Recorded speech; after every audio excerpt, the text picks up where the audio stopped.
The latest developments on this Diddy case are crazy. An inmate had already tried to stab Diddy in prison, and that was just the beginning. Now, former mobsters are saying Diddy might not make it through his sentence alive. This isn't about Diddy anymore. This is about survival. Look, things are getting serious with Diddy behind bars. And trust me, it's way more serious than what you're seeing in the headlines. Sean Diddy Combs was stoic as the judge handed down his 50-month sentence. That's more than 4 years.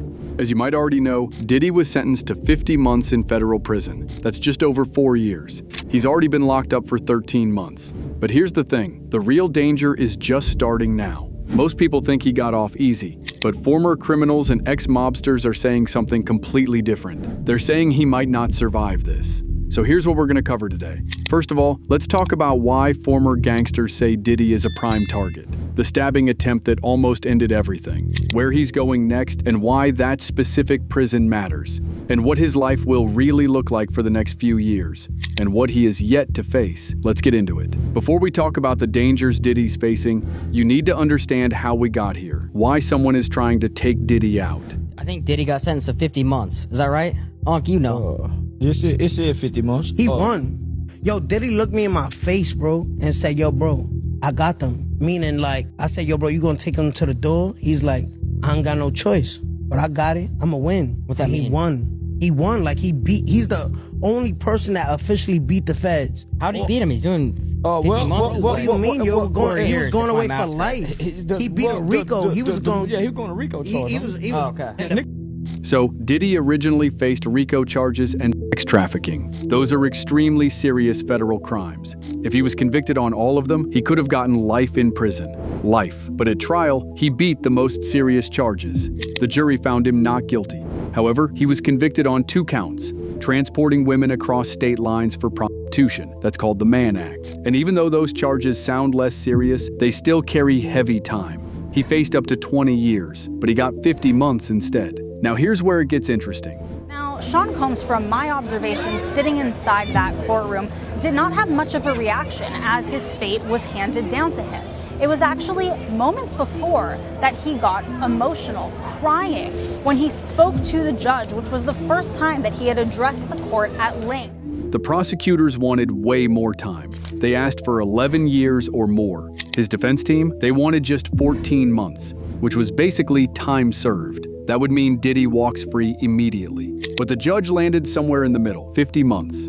With time served and good behavior credits, he could be out in about 2 to 3 years. But let me tell you why this sentencing hearing was so intense. Now, he faced his children and he said, I am sorry, I have failed you as a father. He then looked at his mother sitting in the gallery of the courtroom and said, you raised me better than this. And that is when his voice was cracking and when he began to cry. Diddy actually thought he was going home, no joke. He even booked speaking engagements for the next week. He thought the judge would give him time served and let him walk. But that's not what happened at all. The judge rejected his claims that the relationships were consensual. The judge called out the violence, the drug use, and the abuse of power. It was brutal. Sorry, I have failed you as a father. He then looked at his mother sitting in the gallery of the courtroom and said, you raised me better than this. And that is when his voice was cracking and when he began to cry.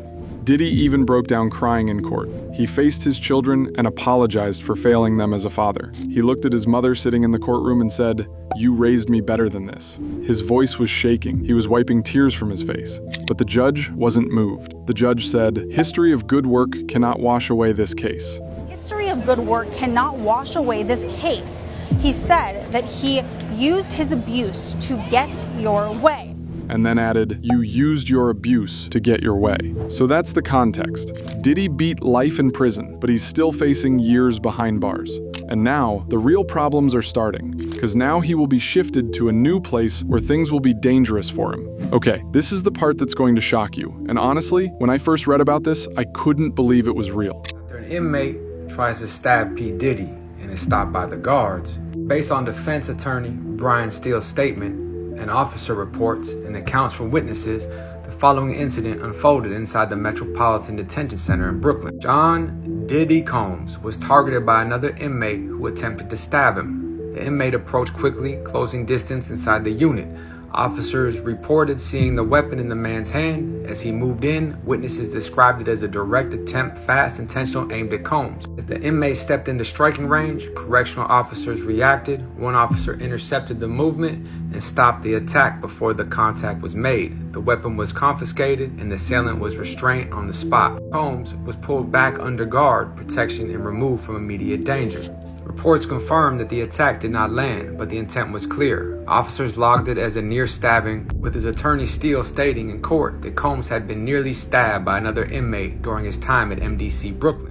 According to Diddy's defense attorney, Brian Steele, an inmate tried to stab Diddy at MDC Brooklyn. That's the Metropolitan Detention Center where he's been held. Another inmate targeted him and attempted to stab him. This wasn't just a threat, this was a real attack. Here's how it went down. The inmate approached quickly. He was closing distance inside the unit. Officers reported seeing a weapon in the man's hand as he moved in. Witnesses described it as a direct attempt, fast, intentional, aimed right at Diddy. As the inmate stepped into striking range, correctional officers reacted.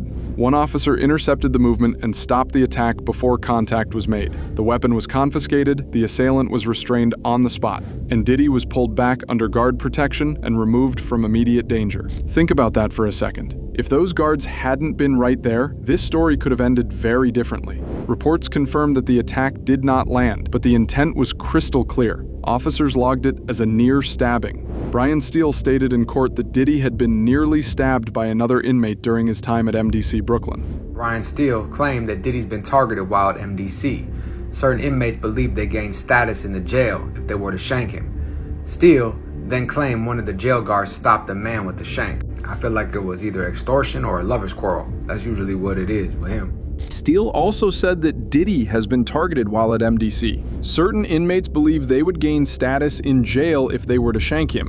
One of the jail guards stopped the man with the shank just in time. So why is this happening? Why would inmates want to take out Diddy? Let's talk about that. Here's the harsh reality. In prison, your fame doesn't protect you. Your money doesn't protect you. And in some cases, it actually makes you more of a target. Usually what that means is a dude like him, the worst thing in the world could have happened to him. He got revealed for who he truly is, and he loses all respect and status with inmates alike.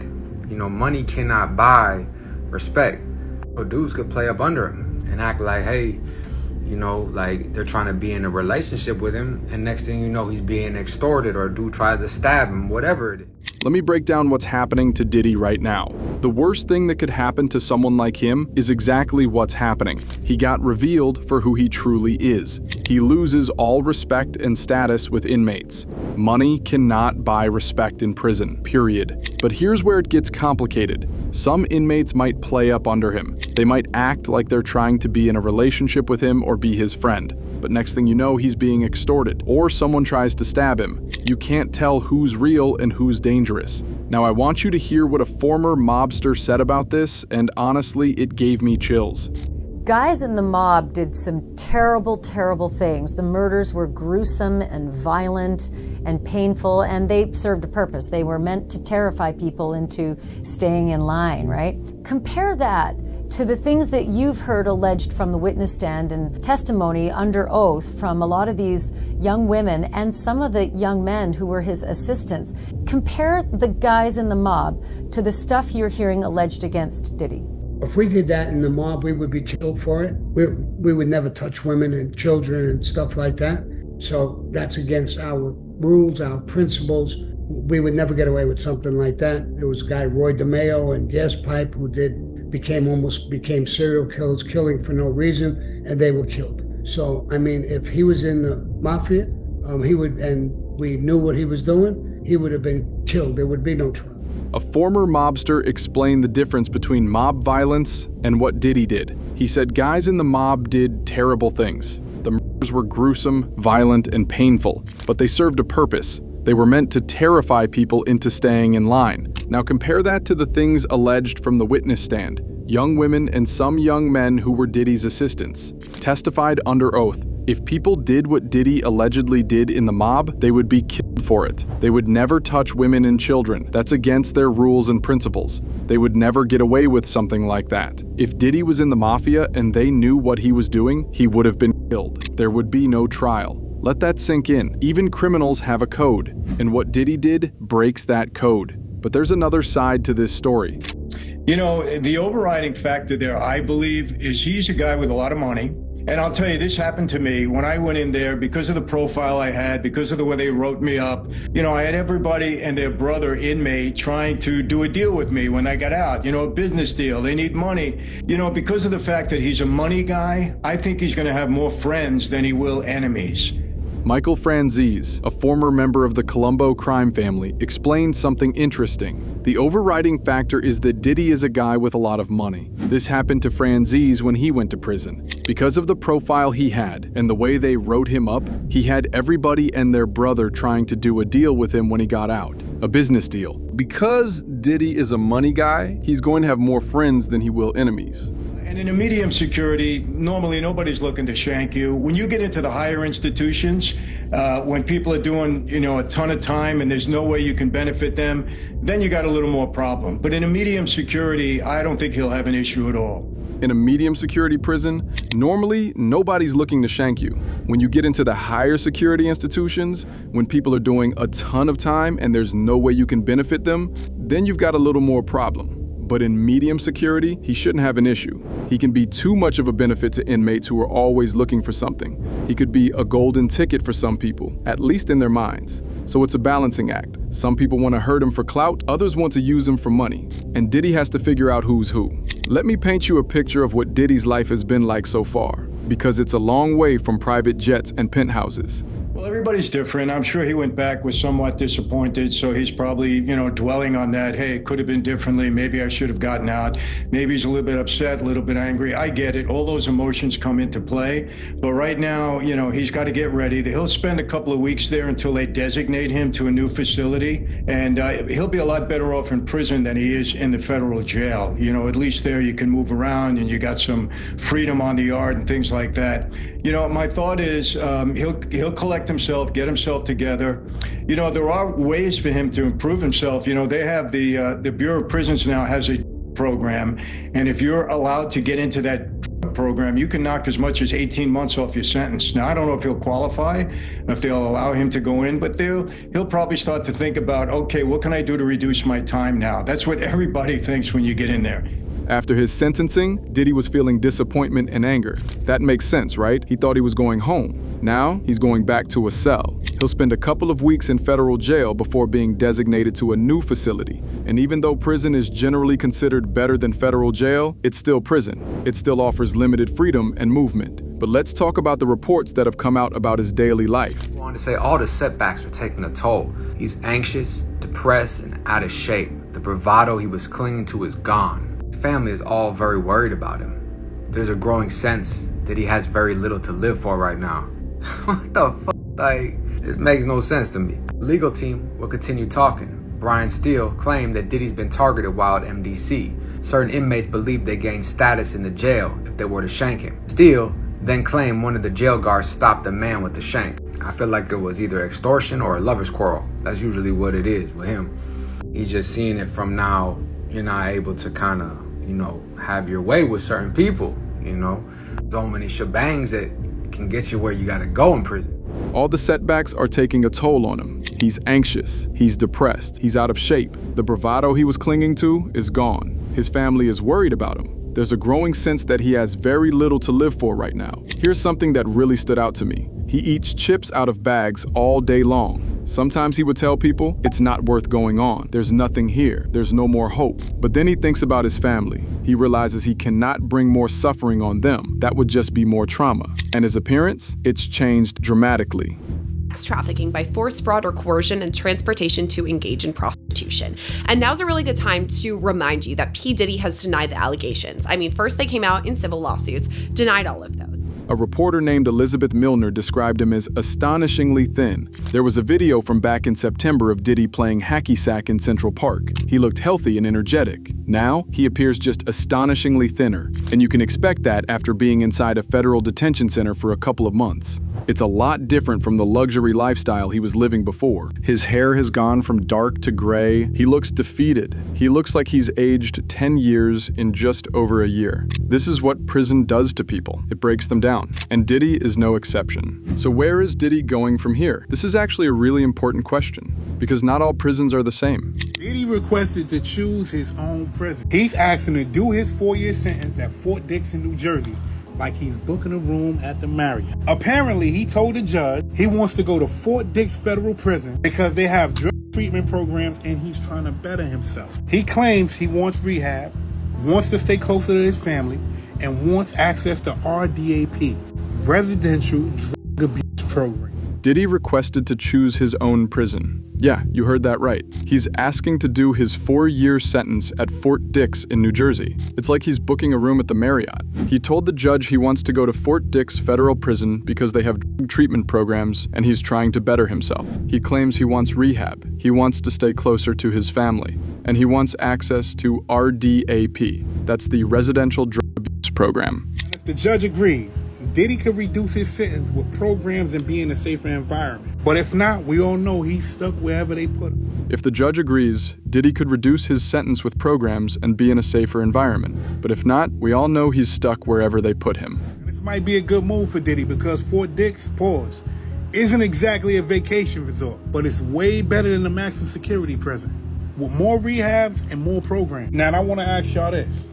Now, this might actually be a good move for Diddy. Fort Dix isn't exactly a vacation resort, but it's way better than a maximum security prison. It has more rehab programs and more opportunities. So what's Fort Dix really like? Basically, in a 3-floor building, there's no cameras, and the cops' office is on the first floor. And they have lookouts on the staircases, too. So it's not even like prison. It's not. And you would go to other buildings and go visit people, like maybe my friends in another building that I was at another prison with. I'll go pull up on them, go hang out with them for a little while. And everybody has the phones out. Like, you're in a 12-man room. They have 2-mans too. You get in 2-man or 3-mans. But it's basically, like an army barracks. Everybody has cell phones. It's not even. It's kind of like you're in like the military, kind of. Yeah, pretty much. A former inmate described it like this. You're basically in a 3-floor building. There's no cameras, and the cops' offices are on the first floor. They have lookouts on the staircases. It's not even like prison. You can go to other buildings and visit people, like friends in another building that you were at another prison with. You'll go hang out with them for a little while. Everybody has phones out. You're in a 12-man room or you get a 2-man or 3-man room. It's basically like army barracks. Everybody has cell phones. It's kind of like you're in the military. So it sounds a lot more relaxed than MDC Brooklyn. But here's the problem. Christopher Zukis, a former consultant, warns about Fort Dix. There are people in prison who think Diddy has something to do with Tupac's death. There's also people who think that because Biggie was leaving Bad Boy Records, Diddy may have had something to do with Biggie's murder. People feel that way. You hear it all the time on social media and in the street. Some argue Diddy might have issues because of these beliefs among inmates. Tupac fans who blame Diddy. Biggie fans who think Diddy was involved. It's a dangerous situation. Now others say it's going to be hard to prove any of this.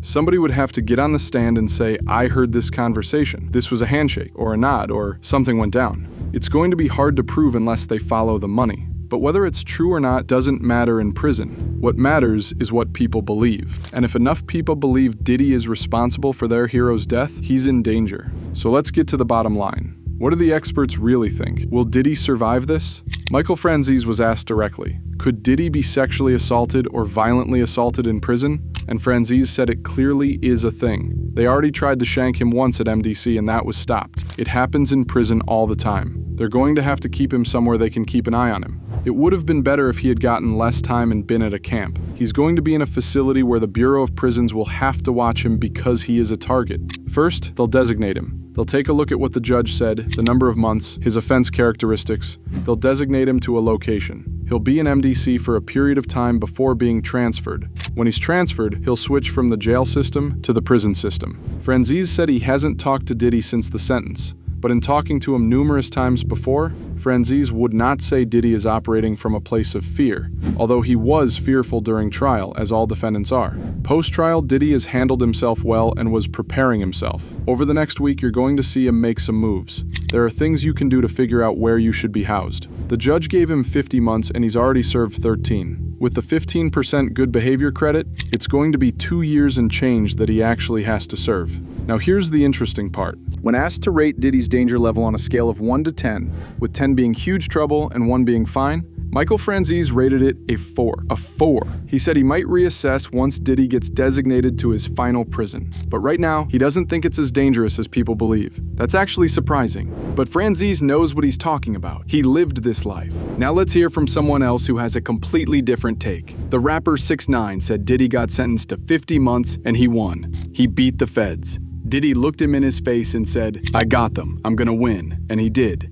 He's the only person that officially beat the feds. He was going away for life. He beat an RICO charge. The average black man doesn't beat a RICO in America. Nobody's beating them. Young Thug didn't beat no RICO. He pled it out, and that's a RICO in the state, not federal. That's what people don't understand. People say, "I came home, I beat a RICO." Number, that's a RICO in the state, in Fulton County. Stop letting these rappers lie and say they beat the feds. Nobody beat the feds. The only person to officially beat the feds, and he's still doing 4 years, is Diddy. So 6ix9ine sees this as a win. Franzese rates the danger at a 4 out of 10. But the stabbing attempt says something different. The reality is, nobody really knows what's going to happen. Look, here's what we know for sure. Diddy went from private jets and mansions to prison cells and death threats. The stabbing attempt shows this is real. This isn't celebrity gossip or drama for social media. This is life and death. One officer intercepted the movement and stopped the attack before the contact was made. The weapon was confiscated and the assailant was restrained on the spot. Combs was pulled back under guard protection and removed from immediate danger.